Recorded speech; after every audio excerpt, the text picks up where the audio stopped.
For 18 months, Della Mercer, wait. The names from the file. Let me work from the right ones. For 18 months, Cecilia Holt drove 40 minutes each way to St. Augustine Medical Center, sat in a vinyl chair, extended her left arm, and gave away part of herself to a child she had never met and never expected to meet. She did not tell her daughter. She did not tell her landlord when he asked why she sometimes looked pale on the first Monday of the month. She did not tell the women at Calvary Baptist who brought her casseroles after Marcus died. Though they would have understood, they were the kind of women who understood most things. She kept it the way she kept other important things, quietly, in a place inside herself where no one else needed to go. Cecilia was 51 years old.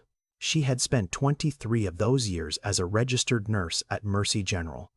And when Mercy General closed its cardiac unit in the spring of 2021 and let 42 nurses go on a Tuesday afternoon with 2 weeks severance and a printed sheet of resources, she had taken the folder, walked to her car, and sat in the parking garage for a long time without starting the engine. She was not the type of woman who fell apart. Marcus had taught her that, or maybe she had always known it, and he had simply confirmed it by loving her the way he did, steadily, without drama, for 27 years. When he died of a stroke at 54, Cecilia had arranged the funeral, returned the casseroles, written the thank you notes, and gone back to work in 11 days because the grief did not get smaller when she sat still. It only got louder.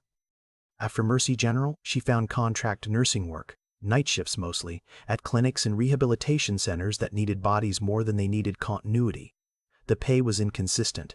The benefits were worse.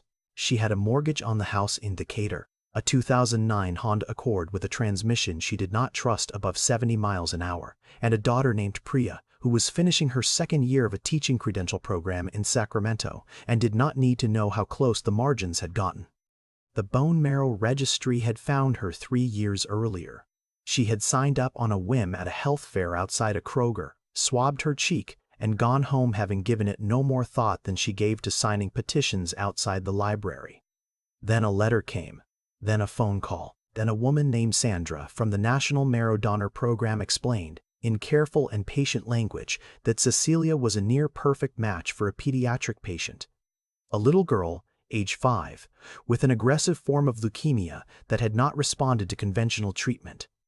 Sandra explained what donation would involve: the stimulation injections for 5 days before the procedure, the aching in the bones that some donors described as the worst pain of their lives and others called merely unpleasant, the apheresis process itself, hours in a chair while a machine pulled blood from one arm, separated out the stem cells, and returned everything else through the other arm. And if the first donation wasn't enough, if the child's body needed more, would Cecilia be willing to come back? Cecilia had said yes before Sandra finished the sentence. She did not know the child's name. Donor privacy rules kept them separated by a wall of anonymity that could only be crossed if both parties agreed after 2 years had passed. She did not know the family's name. She did not know anything except that a 5-year-old girl somewhere in the country had bone marrow that had turned against her, and that Cecilia's bone marrow might be the thing that fixed it. That was enough. The first donation happened on a Wednesday in March. Priya thought Cecilia was attending a nursing conference in Atlanta. Cecilia drove herself to St. Augustine, checked in, allowed the nurses, her people, she thought, her colleagues, to hook her to the machine, and spent 4 hours watching a nature documentary on a tablet she had borrowed from the hospital's patient library. Her back ached. Her hips ached. The ache moved through her like weather. She drove herself home that evening, heated up soup, and was in bed by 8:30. She went back 6 months later when the program coordinator called to say the child's recovery had stalled and a second donation might be necessary. Then a third, 8 months after that. Each time, she drove the 40 minutes. Each time, she sat in the chair. Each time, she drove home alone. She thought about the child sometimes, not obsessively, not in a way that disrupted her sleep or her work, but in the particular soft way that you think about someone whose existence has become, without your choosing it, threaded through your own. She wondered what the girl looked like. She wondered if she was the kind of child who liked animals or the kind who liked books. She wondered if her parents read to her at night, the way Cecilia had read to Priya, chapter by chapter, never stopping at a bad place, always finding the moment of safety before turning off the light. She was not doing it to be known. She understood that. She had been a nurse long enough to understand that the most important things that happen in hospitals happen anonymously. The 3 a.m. decisions, the quiet adjustments, the hands that hold someone steady when the fear is biggest. Nobody puts those things in a press release. But she was human, and sometimes on the drive home from St. Augustine, she let herself imagine the girl healthy, running, complaining about something small and wonderful the way healthy children do. What Cecilia did not know, could not have known, because nothing in her life had ever brushed against this world, was that the child's father was Raymond Ashford. Raymond Ashford was 54 years old and had spent the last 3 decades building Ashford Biosciences from a 2-person startup in a midtown Atlanta office park into one of the largest private pharmaceutical companies in the southeastern United States. The company's flagship diagnostic platform was used in hospitals across 39 countries. Raymond had been on the cover of Atlanta Business Chronicle 3 times. He had a house in Buckhead, a condo in New York that he used maybe 12 nights a year, and a level of wealth that had long since passed the point where numbers meant anything intuitive. His daughter's name was Nora. Nora Ashford had been diagnosed at 4 years old, during what Raymond had believed would be a routine checkup, the kind of appointment he had rescheduled twice because of board meetings and then felt guilty about for months afterward. She was 5 when the transplant team at Children's Healthcare of Atlanta told him they had found a match. She was 5 and 2 months when the first donation arrived and her counts began, slowly and then, with more confidence, to improve. Raymond had asked immediately who the donor was. He was told the program did not disclose donor information during the anonymity period. He understood privacy. He had lawyers who worked with privacy law. He had, at various points in his life, deployed those lawyers in ways that were effective and occasionally aggressive. But he also understood, because he was not a stupid man, and because the transplant coordinator had explained it with the patient firmness of someone who had explained it many times before, that this particular wall was not one his money could move. He had tried anyway, quietly, carefully, in the way that men like Raymond try things, not with bluster, but with resources and patience. He had asked his head of security to look into it. The security director had come back 2 weeks later and said, simply, that there was no legal avenue. Raymond had sat with that for a long time. Nora turned 6. She turned 7. Her hair grew back, dark and curly in a way that surprised everyone, because it had been straight before. She started 2nd grade at a school in Buckhead that had a garden where the children grew tomatoes, and she became, improbably, passionate about tomatoes. She declared at age 7 that she was going to be a scientist who studied tomatoes, and Raymond had laughed for the first time in what felt like years. But he had not stopped thinking about the donor. He had not stopped wanting to find her. The program coordinator had let slip, once, in an unguarded moment, that the donor was a woman, and say something. He did not know exactly what he would say. He was not a man who was good at saying things. He was good at building things, at identifying problems and allocating resources toward their solution. But this felt like something that existed outside of that framework, and the not knowing of it sat in him like a splinter he could not reach. When the 2-year anonymity window finally opened, he submitted his request the same morning. The program coordinator called him 3 days later. The donor had also submitted a request. Both parties were willing. Her name, the coordinator said, was Cecilia Holt. She was a registered nurse currently doing contract work in the Atlanta area. She had donated 3 times over 18 months.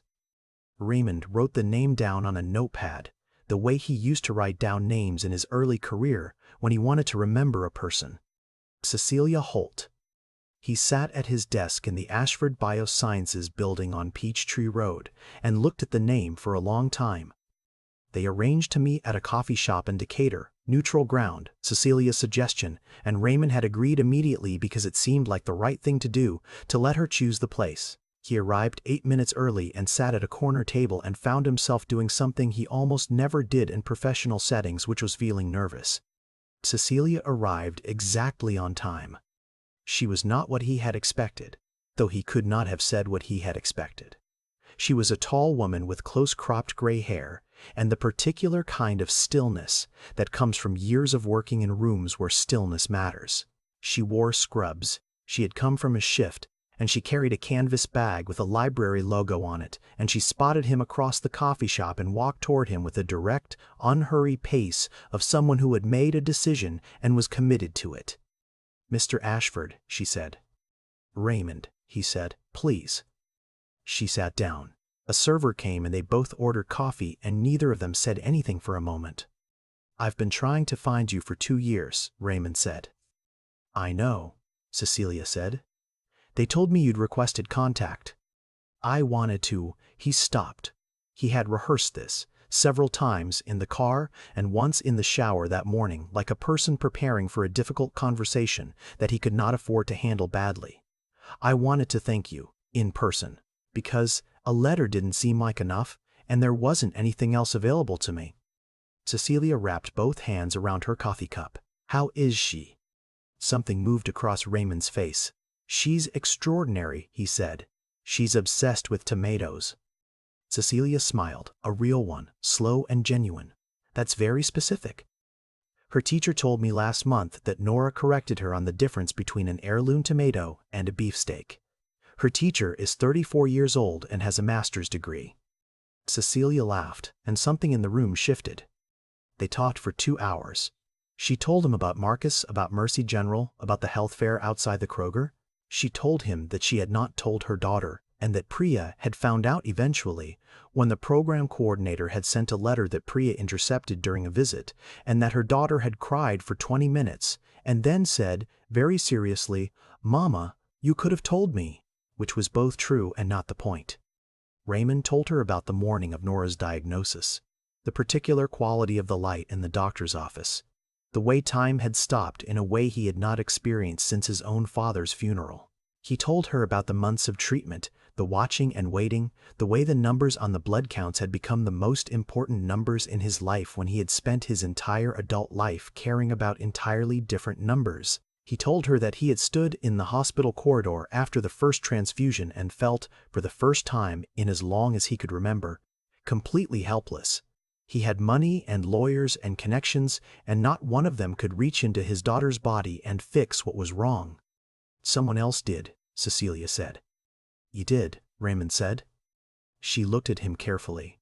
"I need to say something, and I need you to hear it the way I mean it. All right. I didn't do it for a reward. I'm not saying that to be modest or to position myself for a conversation about what you might offer me. I'm saying it because it's true, and because I think you're the kind of person who needs to understand that before we talk any further." Raymond was quiet for a moment. "I believe you," he said. "I believed it since the program told me you'd donated 3 times over 18 months and never once asked who the child was." "I thought about her," Cecilia said. "I thought about her a lot." "And you never tried to find out?" "Knowing wasn't the point." She looked at her coffee. "I was a nurse for 23 years. The point is never knowing. The point is doing the thing that needs to be done with the information you have, in the time you have, and trusting that it's enough." Raymond looked at this woman across the small table, this 51-year-old contract nurse with gray hair and library bag who had driven 40 minutes in each direction 3 times. To give away part of herself to save a child she would never have known existed if a stranger hadn't approached her outside a Kroger with a cheek swab kit, and he felt something he did not have a clean word for. Gratitude didn't quite contain it. Humility was closer but still not right. It was something closer to reckoning. "Is there anything," he said carefully, "that you will let me do?" She had thought about this. He could tell she had thought about it. "There is one thing," she said. Ashford Biosciences announced its new community care initiative 4 months later. The program provided subsidized bone marrow and stem cell testing to uninsured and underinsured patients across Georgia, with plans to expand to 6 additional southeastern states within 18 months. The press release quoted Raymond Ashford. The program was inspired, he said, by an act of generosity that had changed his family's life. It did not name the person. Cecilia read the press release on her phone during a break between shifts at the rehabilitation center in Clarkston. She read it twice, then she put her phone in her pocket and went back to work. She told Priya about it that weekend, when Priya called from Sacramento. Priya listened to the whole thing without interrupting, which was unusual for her, and when Cecilia finished, her daughter was quiet for a moment. "He just did it?" Priya said. "Just like that?" "I asked him to. He said yes." "Mama?" A pause.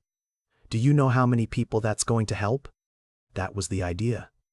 Another pause. Are you okay? Like, do you feel okay about all of it?" Cecilia thought about the drive home from the first donation, almost 2 years ago. The ache in her hips, the soup she had heated up, the way she had lain in the dark of the bedroom she had shared with Marcus for 27 years, and felt, despite the exhaustion and the pain and the 47 reasons she could have listed for why none of this was her responsibility, entirely right about what she had done. "I feel fine," she said. "I feel like myself." 3 weeks later, a card arrived in her mailbox. The return address was in Buckhead.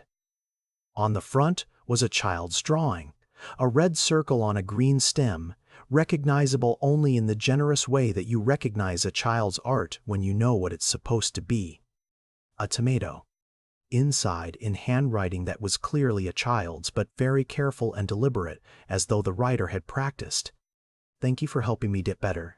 My name is Nora. I like tomatoes. My dad says you are very kind. I think so too." Cecilia stood at her mailbox for a long time. Then she went inside, sat down at the kitchen table where Marcus used to read his newspaper on Sunday mornings, and allowed herself to cry, not from sadness and not entirely from happiness either, but from the particular feeling of a thing that has been quietly, privately carried for a long time, finally being set down in the right place. She put the card on the refrigerator, next to a photo of Priya at her college graduation, and a magnet from a beach trip they had taken the summer Marcus died, when Priya was 19, and neither of them had known what to do with their hands. It stayed there. I keep thinking about the drive home. Not the coffee shop, not the card with the tomato drawing. The drive home after that first donation, when Cecilia's hips ached and she had soup waiting on the stove and not one person in the world knew where she'd been or what she'd just done. That image stays with me more than anything else in this story. Because that's the part nobody sees. That's the part that doesn't make it into the press release or the thank you card. The part where you do the right thing in a cold parking garage alone and then you just go home. I think about what kind of person it takes to do that, and I don't think it's a special kind of person. That's the thing I keep coming back to. Cecilia wasn't extraordinary in the way we usually mean that word. She wasn't fearless. She had a mortgage she was barely covering, and a daughter she was protecting from the truth, and a transmission she didn't trust above 70 miles an hour. She had every reason to say no. She said yes anyway, and then she kept saying yes, and she never told anyone. That's what I'd call character. Not the grand gesture, not the dramatic moment. The quiet decision made 18 months in a row, with no audience and no guarantee of anything. There's something else that strikes me about Cecilia, though. She wasn't operating on blind faith or pure sentiment.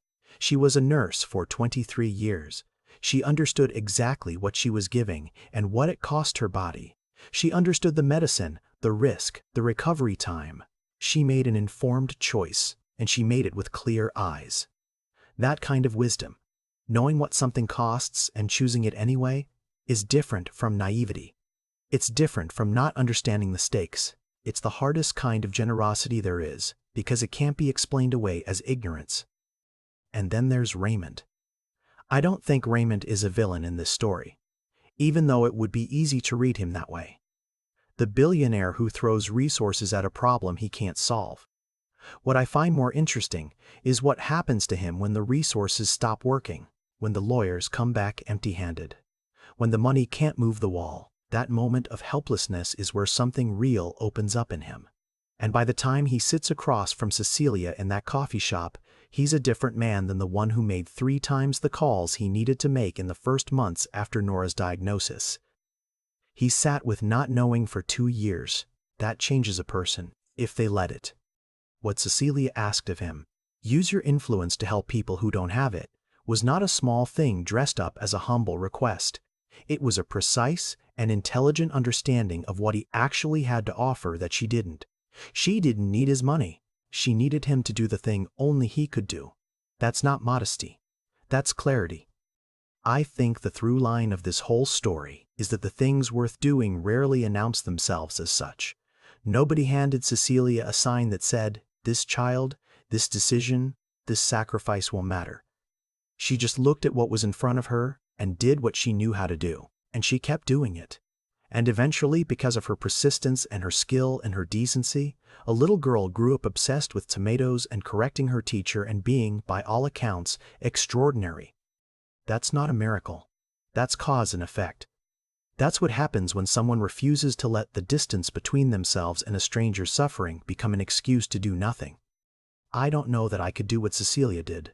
I'm honestly not sure, but I know that every time I look for the easy version of the right thing, the one that doesn't cost me anything, I'm going to think about a woman driving 40 minutes alone, for the 18th time, with no one waiting at the other end to thank her. And I'm going to try to do better.